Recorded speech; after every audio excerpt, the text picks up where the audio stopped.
నేను తల వంచలేదు బిడ్డ అని చెప్పడం కాబట్టి అలా ఉన్నారు. ఇంకా నువ్వు నీ పార్టీ బండి సంజయ్ ఇలా ఎంతమందికి సిబిఐ దాడులు ఈడీ దాడులు వేసి కేసులు కూడా పెట్టలేదు. ఇలా మన వాషింగ్ పౌడర్ నిర్మా అని చెప్పి టీవీలలో కూడా చాలా సోషల్ మీడియాలో కూడా తిరిగింది, మీకు అందరికీ తెలుసు. స్త్రీలను చెరిచి స్త్రీలను లొంగ తీసుకొని ఈయన మమ్మలను ఈ విధంగా ఇబ్బంది పెడుతున్నాడని చెప్పి ఒక బీజేపీ ఎంపీ బ్రిజేష్ భూషణ్ అంటే ఒక కేసు కూడా పెట్టలేదు. మమ్మల్ని ఇబ్బంది పెట్టిండు, మమ్మల్ని అవమానపరిచిండు, అగౌరవపరిచిండు, మానసికంగా శారీరకంగా హింసించిండని చెప్పి ఒలింపిక్ మెడల్స్ వచ్చినటువంటి క్రీడాకారులపై దరఖాస్తు పెడితే కేసు పెట్టని దౌర్భాగ్యమైనటువంటి ప్రభుత్వం మీది బండి సంజయ్.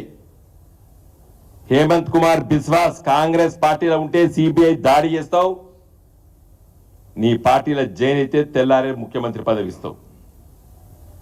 తెలుగుదేశం ఎంపీలు 2 రాజ్యసభ ఎంపీలు లొంగ తీసుకుంటావు, హైదరాబాద్లో దాడులు జరుగుతాయి, తెల్లారి బీజేపీ కండవ కప్పుకుంటారు, నీకు రాజ్యసభలో మద్దతు కావాలని చెప్పి నీ పార్టీలో జాయిన్ చేసుకుంటావు, వాళ్ళ మీద ఇప్పటికీ కేసులు పెట్టవు. ఇట్లా 100 కేసులున్నాయి. మహారాష్ట్రలో నారాయణరావు నారనే ఆయన మీద మొత్తం దాడులు జరుగుతాయి, కేసులు పెట్టవు. ఇట్లా చెప్పుకుంటూ పోతే ఒక 100 మంది ఫోటోలు ఉన్నాయి. ఈడీ దాడులు, సిబిఐ దాడులు, తెల్లారి నీ పార్టీలో జాయిన్ అయితే బీజేపీ కండవ కప్పుకుంటే కేసులు మాఫీ. ఆ ఎఫ్ఐఆర్ స్టేజ్లో ఉంటాయి, ఛార్జ్ షీట్లు ఫైల్ కావు. ఇక్కడ మొత్తం ఇన్వెస్టిగేషన్ కంప్లీట్ అయి 493 మంది సాక్షుల్ని విచారించి 5000 పేజీల ఛార్జ్ షీట్ ఫైల్ చేసి జైల్లో పెడతావు. ఏం హక్కు ఉన్నది? ఇలా సుప్రీంకోర్టు అదే వ్యాఖ్యానించింది. ఎందుకు జైల్లో పెట్టాలి? నీకు ఇంకేమున్నది చేసేది? నీకు ఇన్వెస్టిగేషన్ ఇంకేమున్నది చెప్పు అంటే నీళ్లు దాగి నీళ్లు నమిలి ఆయన అడిషనల్ సాలిసిటర్ జనరల్ నేను ఇన్స్ట్రక్షన్ తీసుకుంటా అంటే సుప్రీంకోర్టు జడ్జిలు తీవ్రంగా మందలించి ఇవాళ తీర్పు చెప్పారు. బెయిల్ శాంక్షన్ చేశారు.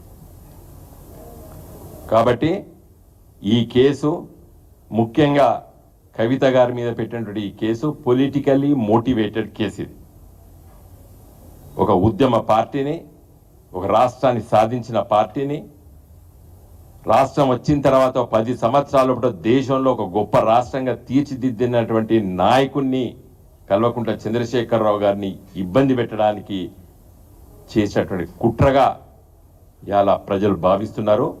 అతి త్వరలో దీనికి సరైనటువంటి రీతిలో ప్రజల తీర్పు ఉంటుంది. జై తెలంగాణ.